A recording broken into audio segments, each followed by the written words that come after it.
The most trusted pistols around the world by law enforcement. Smith & Wesson M&P lineup and Glock. Let's put them head to head and find out which one is better and which one should you choose.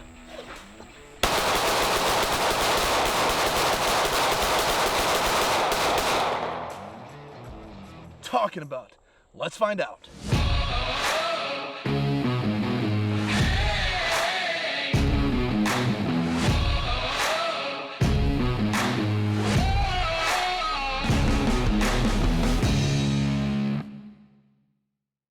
Welcome back to Class Firearms, guys. Kai over here, and today we have another versus video for you guys, and it's going to be between Glock and Smith & Wesson. Now, Glock, obviously Wesson Glock, 1982, came out with the first polymer pistol, 25,000 delivers to Austrian military, and rest is history. Now, Smith & Wesson, they're extremely underrated in my opinion. People talk about Glocks all the time, but you guys would be surprised about Smith & Wesson. In 2005, the M&P lineup came out, the first polymer pistol from Smith & Wesson, and guess what? Within 1 year, 100 police departments adopted them. So there's going to be a very, very competitive competition going on over here today. Now let's talk about the flagship from Glock, Glock 17, and the flagship from Smith & Wesson, the M&P 9. I have a lot of experience with the M&P lineup. M&P 40 is what I carried for 6 years, and then I have about 5 years experience with the Glocks. Moving on to Smith & Wesson SD lineup here, SD9. Now, you guys probably never heard of this, but it is a thing. It's kind of a value gun against a Glock 19 right here. Moving on to Glock 26 against Smith & Wesson M&P 9 Compact right here, 2.0. And Glock 43 versus the Smith & Wesson Shield Plus. And we have 380 versions over here, Glock 43 and the all-new Smith & Wesson Bodyguard. Anyways, let's get to shooting, but before we do that, go to Rumble, find this video, Classic Firearms, and check the description section. You'll have a link to each one of these guns, so you don't have to do the legwork because we did them for you. Anyways, let's get right into it. All right, Glock 17 Gen 5, all pretty much stock right here. See how it is, and we're at 25 yards now, so there you go.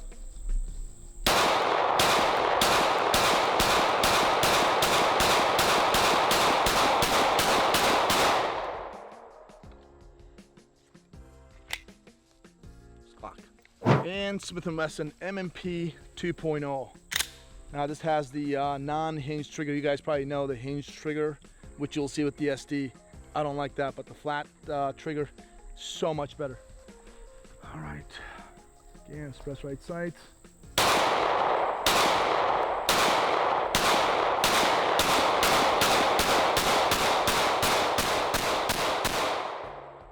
All right, guys, so, you know, Glocks are Glocks, they're very good, reliable, but you know, when they're bone stock, they're pretty basic. Now, when it comes to, let's just talk about triggers. Smith & Wesson trigger was all day long, so much better. It actually showed, my accuracy was pretty apparent. I missed a few with the Glock, and Smith & Wesson was a lot better. When it comes to sights, I know this is the LEO version of suppressor height sights. The regular Smith & Wesson sights are just 3 white dot. They're still very good compared to the basic Glock sights right here. I'm not a big fan of these.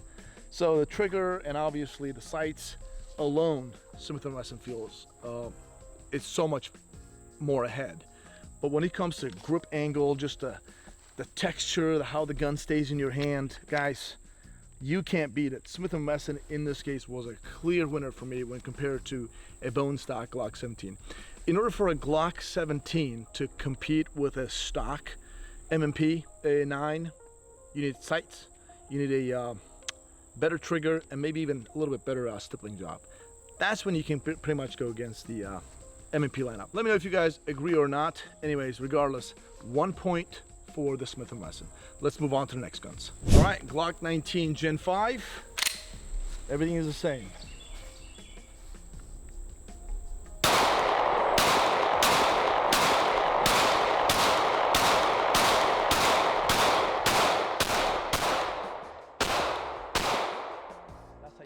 Target down. That's what I'm talking about.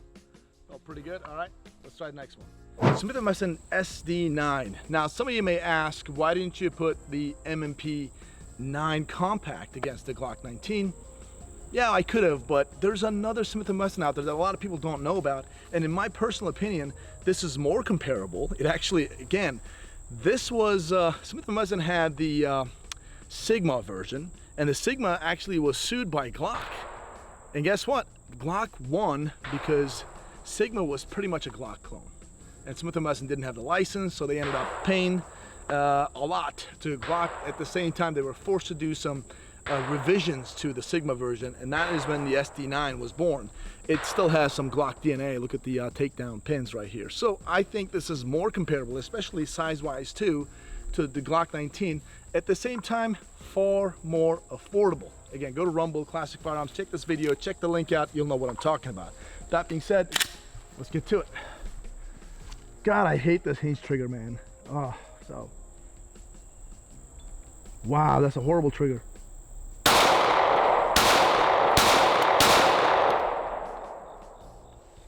Okay, continuing. I thought the mag came out.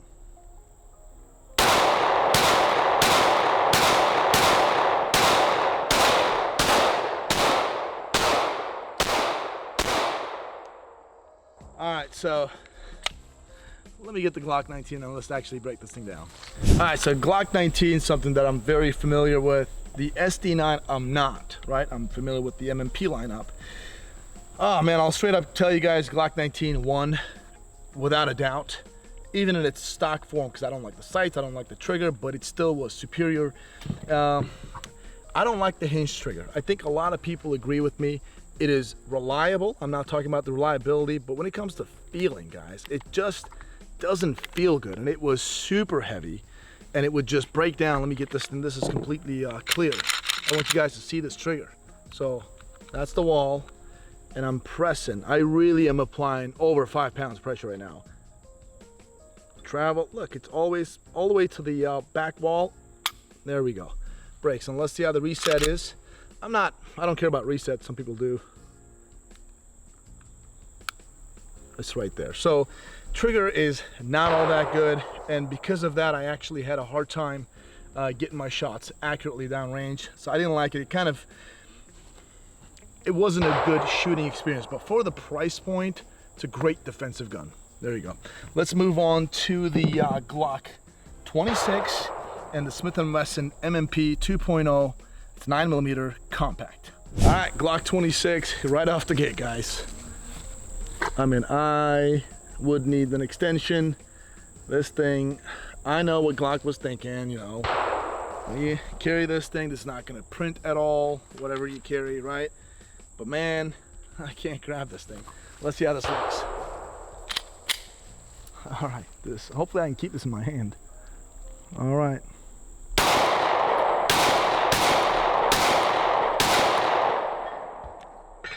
You guys see that? That's right. That's Glock 26 for you right there. Let me just shoot a few more rounds.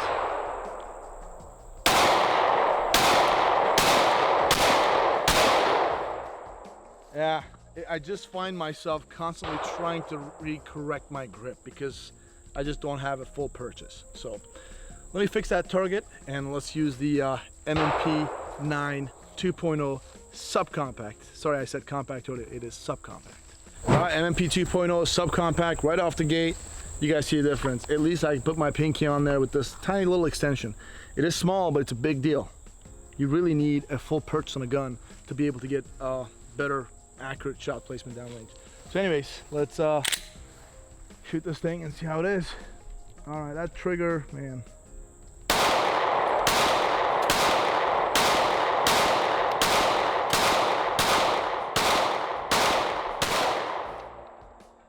All right, so I was going to the left initially and then I caught that myself going to the left. Again, hinge trigger. Let me get the Glock and let's compare this.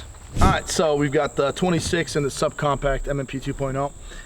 Now 26 right off the gate, I mean, again, it has the Glock trigger, it has the Glock sights. Already Glock starts a step behind for me because of these two big things that are a big deal for me when it comes to feel. The trigger itself is extremely reliable otherwise. But right here, man, even if they were good, right here Glock loses me. Now, some of you can say that, oh, you can add an extension to it. And yes, I can. Once I do that, I'm sure it's a lot better. However, I'm just going on stock form right there. Right? There it is. it's just not, this is not for me. It's too small of a grip. M&P Subcompact 2.0 right here gives me this little thing right here. It felt better in my hand. At the same time, look at the stippling. This is super aggressive, and it's a subcompact gun. It's small, so it's going to recoil more, and you're not going to have the best purchase on the gun. So you really do need this gun to stay in your hand somehow. So Smith did a great job on the stippling. Now, what I didn't like about this was the hinge trigger. As I said earlier, I hated it, but again, overall, the shooting experience with the subcompact was far better, so definitely Smith gets another point. So far we got 2 points to Smith and 1 point to Glock. Let's move on to these a little bit slimmer guns. So the Glock 43 right here, and we got the Shield Plus from M&P lineup. Now, I know this has a red dot, but I'm gonna actually go ahead and co-witness. So I'm gonna use the iron sights just to make it fair. So let's get to it. All right, Glock 43X. Again, I'm going to co-witness. I'm not going to use the red dot, and I'm going to go ahead and take the light off, so that way some of you guys don't tell me that this is helping me on my recoil management. It does, depending on the light. If it's a little micro, I don't think it does. But if it's something big like the X300, I'm sure it helps the muzzle rise. But let's just make it fair. All right, co-witness, not use the right. Okay.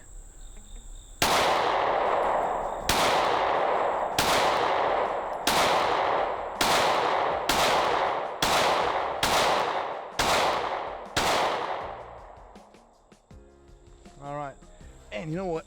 I just feel that instantly with the Glock 43 and the 43X, that snappy recoil. It just is snappy. All right, Shield Plus.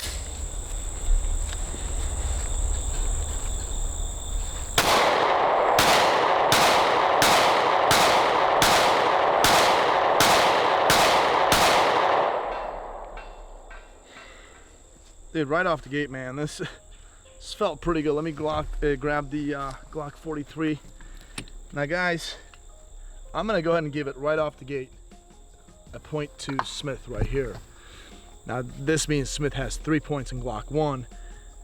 This thing was snappy. Now Glock 43 felt better in 43X, let me be clear on that one, felt better in the hand. This grip feels extremely natural, nice and slim, feels really good.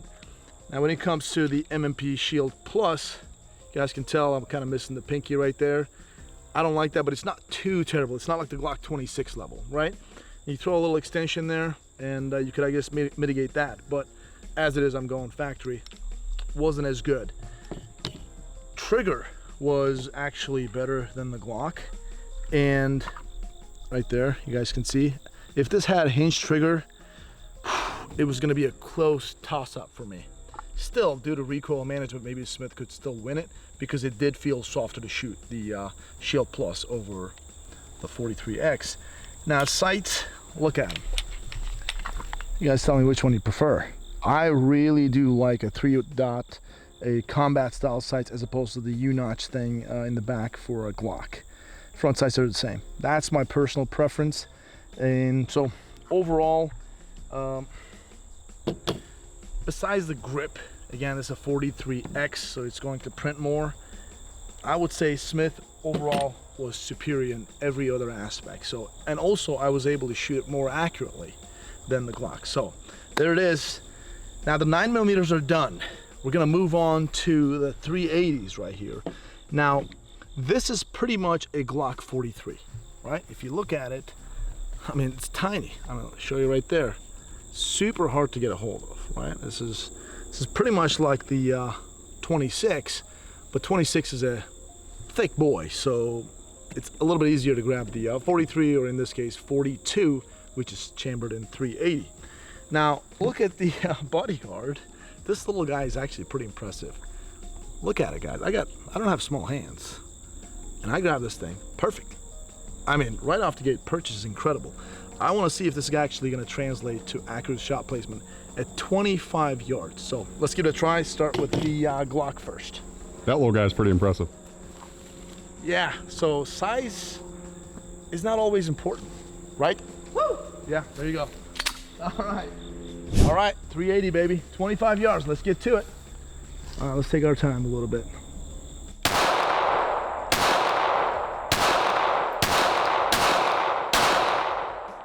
I was going left each time, right? You know what? I need to do this one more time. I think I was going left a little bit. Give me one more mag, will you? Sorry guys, I was kind of curving to the left with this little guy earlier, so I'm gonna try this one more time. All right.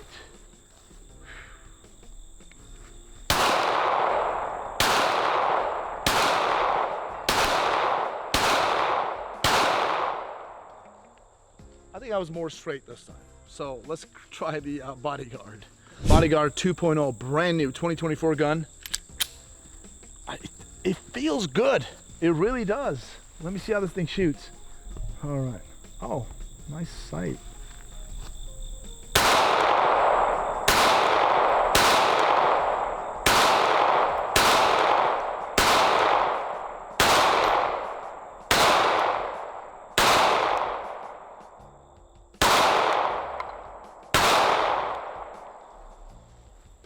Dude, okay, let's dive straight into it. Got the 42 right here. Recoil management wise, I was honestly surprised, okay? And I'm gonna be honest with you, 43 right here, whatever the 40, there you go.